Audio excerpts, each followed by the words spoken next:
One night, the guy woke up lying on his bed. Still sleepy, he noticed something in front of his eyes that could not be real.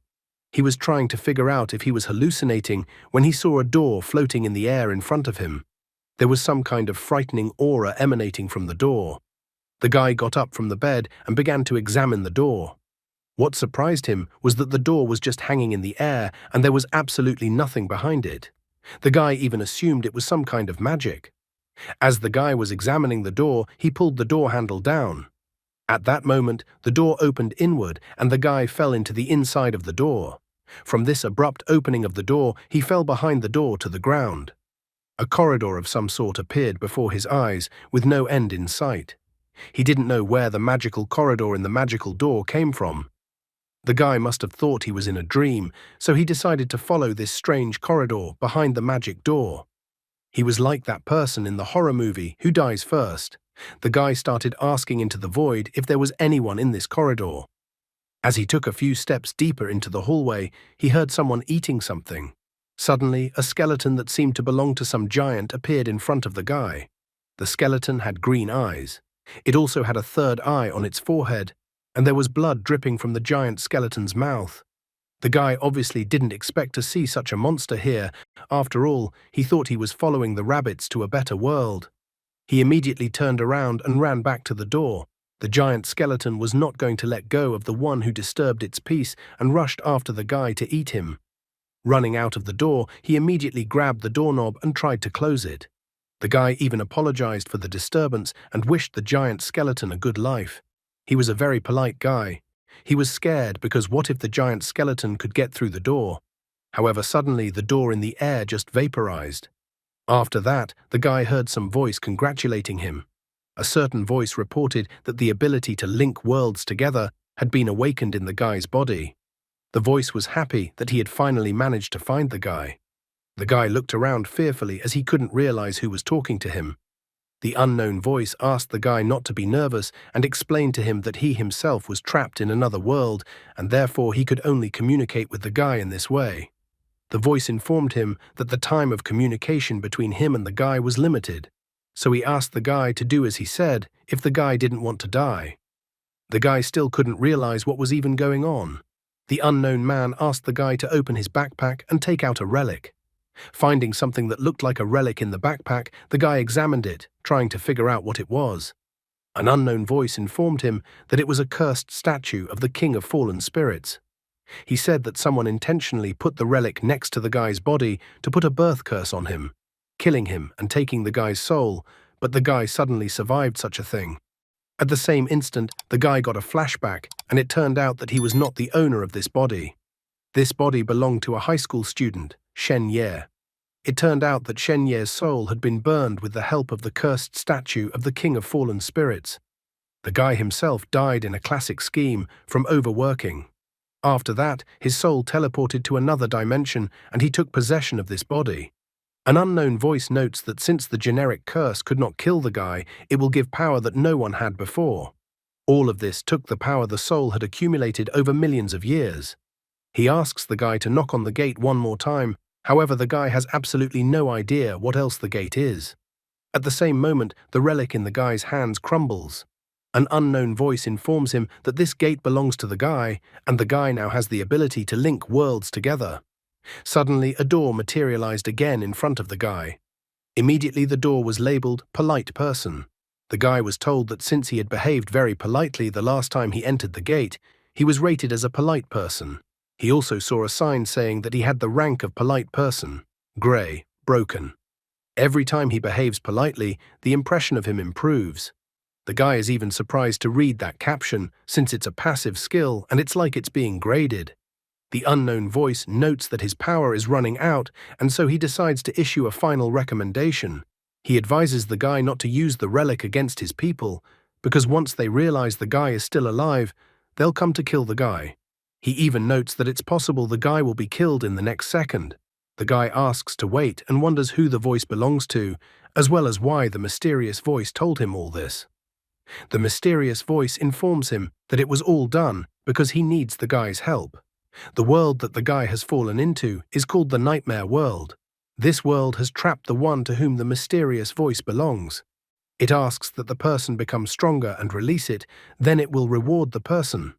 He said something else, but the sound disappeared and the guy didn't hear anything else. The guy had just moved into another body, and he was already probably about to be tried again.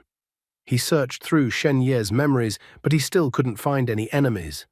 Deciding to think about what had happened, he sat quietly on the bed in front of the door. He had no means of self-defense, but he needed to enter the gate to see for himself what was going on. Although he found the idea strange, since there was clearly something scary inside the gate, he decided to give it a try, and if anything went wrong, he would run away. The guy remembered how scary the giant skeleton that was behind the door was. However, he decided to try to communicate with the skeleton, because he would not be able to defeat the skeleton on his own. When he opened the door, he only thought that through communication he could solve almost any issue. Especially, he did not want to get involved in a confrontation with the dead. He even began to think positively, suggesting that perhaps he could get a contract with a giant skeleton and confront the enemies. The guy even naively thought that his new title of polite person would help him in this matter, so he had hope. As soon as he opened the door, he immediately found a giant skeleton behind the door that had no left arm. The guy decided that it was time to start his introduction and politely greeted the giant skeleton. He also informed the skeleton that his name was Shen Ye. The giant skeleton was a little surprised by this behavior from the human. He clearly didn't expect the prey to come to his hands on its own, and he would have food today. Shen Ye apologized for disturbing the giant skeleton and said that he would like to be friends with it. He even remarked that the rank did seem to be working, and the monster hadn't eaten him yet. However, at the same moment, the giant skeleton's giant right hand rushed towards the guy to grab him.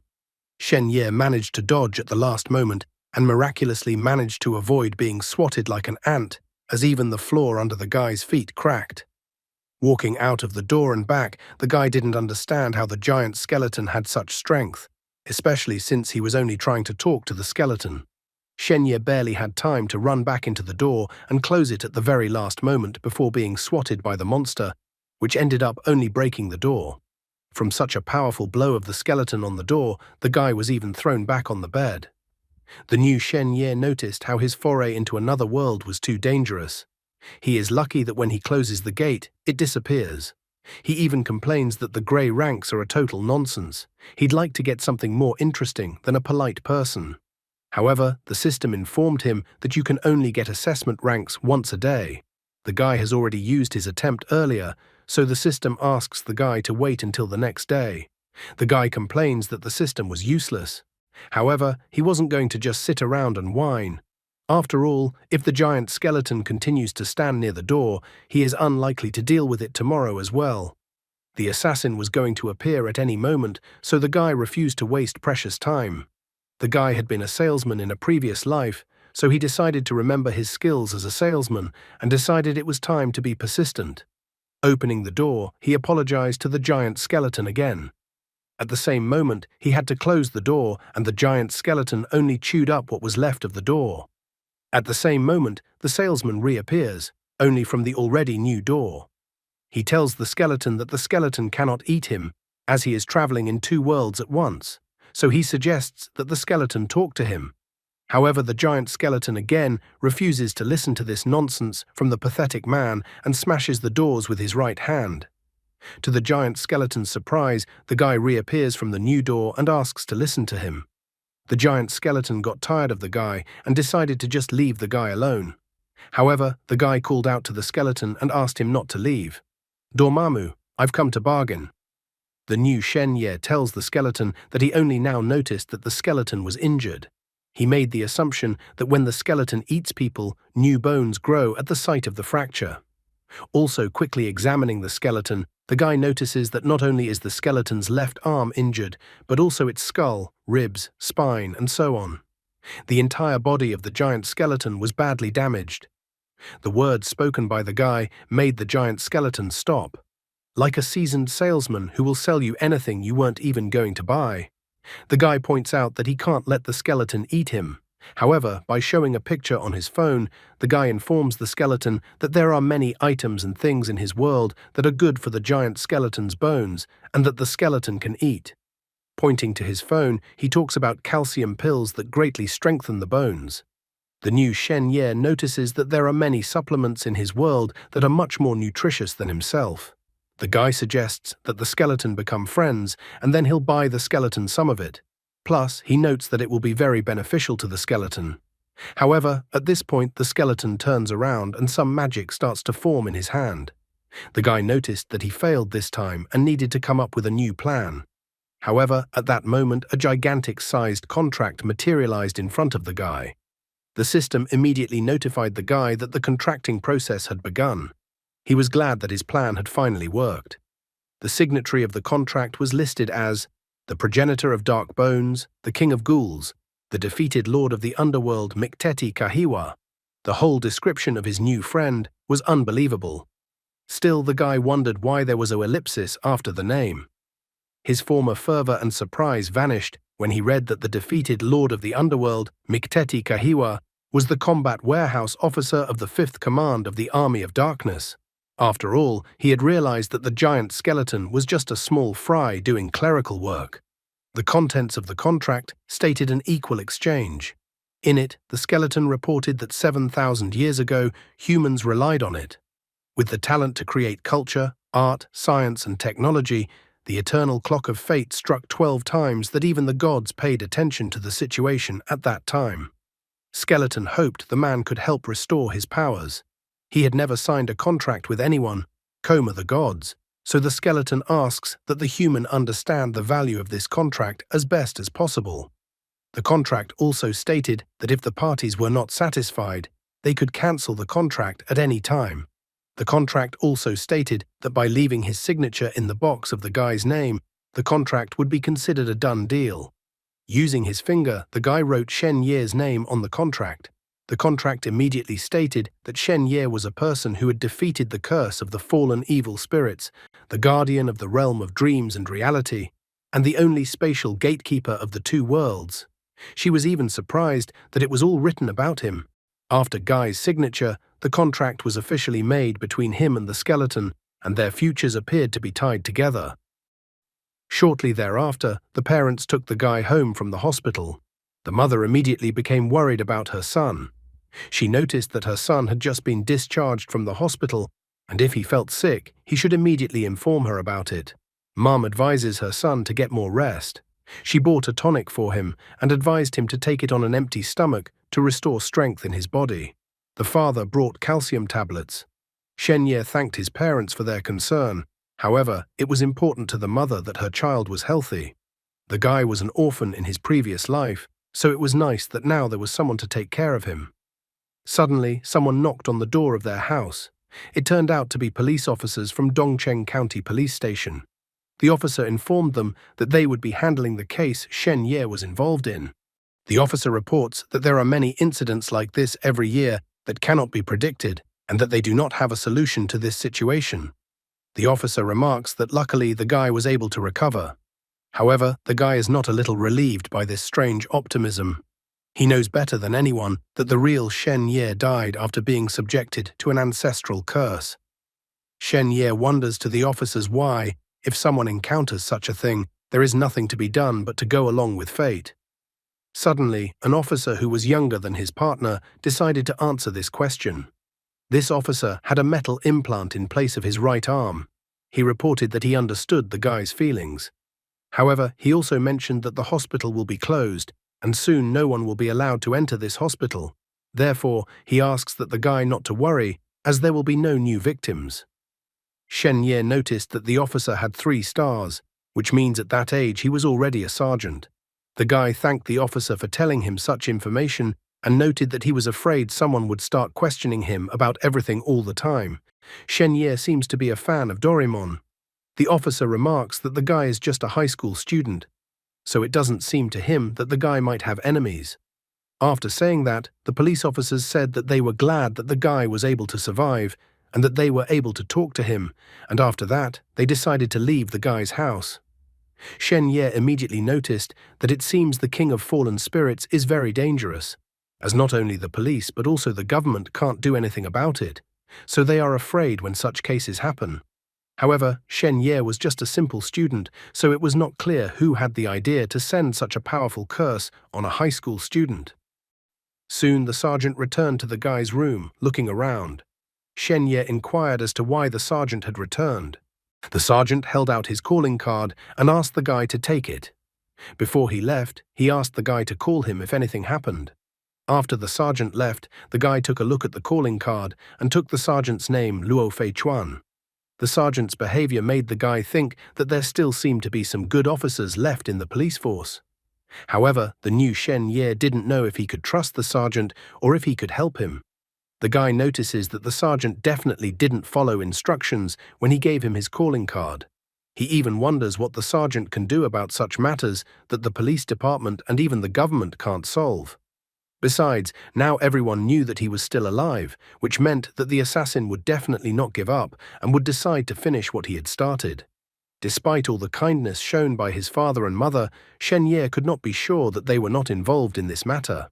Therefore, in order to avoid getting killed, he needed to become stronger as soon as possible. With these thoughts, he once again summoned the door to the other world. This time he opened the door with a smile and summoned the giant skeleton. Soon, a giant skeleton appeared above his head, hanging from the ceiling. Shen Ye held out a bag to the skeleton and informed it that he had brought the promised calcium. The giant skeleton extended a finger of his right hand, which was unexpected for the guy as he didn't understand what he should do. He even wondered if the giant skeleton just wanted to take the pills. At the same moment, green energy formed in the skeleton's hands and a parchment emerged from it. A green crystal began to materialize from the parchment. The parchment indicated that the other party was waiting for gifts from the guy. In exchange for calcium from the guy, the giant skeleton will give up a precious relic of an ancient warrior.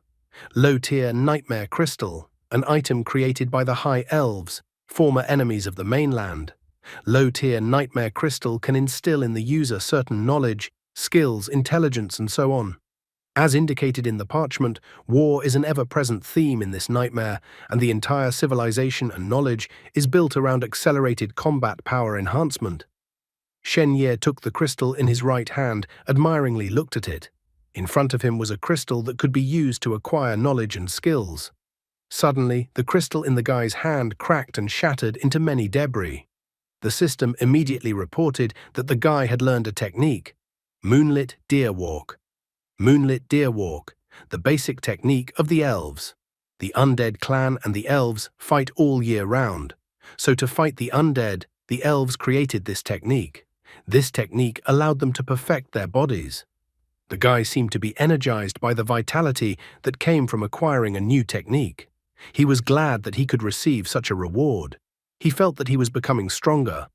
After that, it was the guy's turn to give away the calcium he had brought. The entire contents of the bag rushed towards the giant skeleton. After that, the skeleton hid in the dark and began to examine the contents of the gifts brought by the man.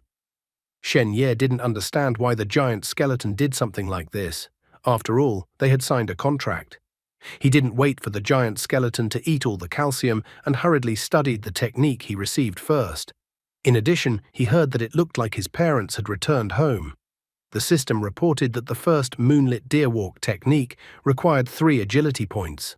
After that, the system started doing a physical fitness assessment on the guy. It seems luck was not on the guy's side, as the system reported that his agility was 2 points and he lacked 1 agility point. Shen Ye doesn't understand how he can get another agility point. At the same moment, he heard what he had feared all along. A stranger arrived at his room and noticed that the guy was still alive. As soon as Shen Ye turned around, hearing the stranger's voice, he noticed the stranger outside the window hanging from the ceiling. Since the curse didn't kill the guy, the stranger decided to finish the job himself. Without giving the guy time to think, the assassin with a blade in his hand rushed towards the guy. Shen Ye, with renewed vigor, managed to dodge the assassin's blade at the last second, much to the attacker's surprise. Although the assassin noted that the guy was moving perfectly, he wasn't going to let his victim go so easily. Shen Ye decided to use his skills and greeted the assassin, then asked why the assassin was looking for him. However, just like with the giant skeleton, the polite person's skill showed itself to be just disgusting and didn't work. In fact, the assassin nearly finished the guy off, practically driving a blade into the guy's head. The system reminds Shen Ye that the crystal gives him knowledge, skills and equipment that have their own levels from low to high. Grey is broken, white is normal, green is excellent, blue is exceptional, and purple is 1 in a million. The higher the level, the stronger the effect. The guy, on the other hand, had the weakest of the skills, the grey broken. Only now did Shen Ye realize that he had an inferior skill, and so it was no wonder that this skill was performing so poorly. The assassin was sick of the guy dodging the blade all the time, so he decided to use a gun since the guy wouldn't be able to dodge a bullet. At this moment, Shen Ye realized that this was no longer a joke and that his life was about to be cut short again. The system came to the rescue of the panting guy. It decided to remind him that Shen Ye can absorb skills and increase his level. Shen Ye doesn't understand why the system was silent all this time and didn't tell him about it. He immediately absorbed his polite person skill. The system reported a successful absorption of the skill, which gave the guy 1 point of agility. Agility increased from 2 to 3, and now Shen Ye could learn a new skill. After dodging the attacker's leg kick, Shen Ye used his new skill, Moonlit Deer Walk. After that, he summoned a gate and hid behind a door in another world, much to the assassin's surprise. The assassin didn't hesitate to rush after the guy and ran through the door. Looking around the dark corridor, the assassin didn't realize what kind of secret room appeared before him. Shen Ye walked to the door behind the assassin's back and said goodbye to him. The assassin was about to finally finish the guy off, but Shen Ye closed the door behind him. In the next instant, a giant skeleton mouth appeared in front of the assassin, who didn't mind taking a bite out of the insolent man who dared to disturb his peace. And so died the assassin, who was not prepared for this turn of events. The giant skeleton, thanks to having devoured the assassin, continued to grow its bones on its left arm. Standing next to the closet in his room, Shen Ye tried to catch his breath and think about what had just happened. He was scared because he couldn't expect an assassin to come to his house. He couldn't delay and needed to find someone to protect him. At the same moment, something began to appear in his hand. The system reported that he had pleased his contract partner when he brought him the person. Following the principle of equivalent exchange, the other party took away the exchange items, and the giant skeleton was grateful to Shen Ye. 2 items sent by the giant skeleton materialized in front of the guy at once. The first item was the pale shadow crown. The second item was the silver war medal. Shen Ye was surprised that 2 items appeared this time. Also, both items were of green quality. Pale shadow crown, green outfit, excellent. Armed with a high-level shadow technique from the dark abyss. While the user wears the crown, he can pretend to be an elf. This equipment was created by the Spirit Tribe's craftsman. Silver War Medal is a symbol of honor for the military exploits of elves in the nightmare world. It could only be given to soldiers who had achieved great success. Using this medal, one could travel to the land of elves. Shen Ye was happy because he was just saving his life from an assassin, but thanks to this, it was possible to get such a good deal. Without thinking long, he decided to try to put the crown on his head. Immediately after he placed the crown on his head, green energy enveloped him and he transformed into an elf. Looking at himself through the phone's camera, Shen Ye was pleasantly surprised, for he had indeed turned into an elf. He even decided that when tomorrow came, he would try out his new abilities. However, suddenly someone knocked on his door and asked if the guy was home. Shen Ye inquired who had come. He didn't want to be so reckless anymore. After all, another assassin might have come to visit him. That person would be surprised when Shen Ye would open the door in the form of an elf. However, it was obvious that Shen Ye would not do such a thing and would return to his human form. How many more assassins will be sent for Shen Ye's head, and why exactly is he the target of the curse? And that's all for today. Thank you very much for watching the video. If you would like to see a sequel, please like, subscribe to the channel, and leave your wishes in the comments. You can also subscribe to Telegram to know about new videos. Bye everybody.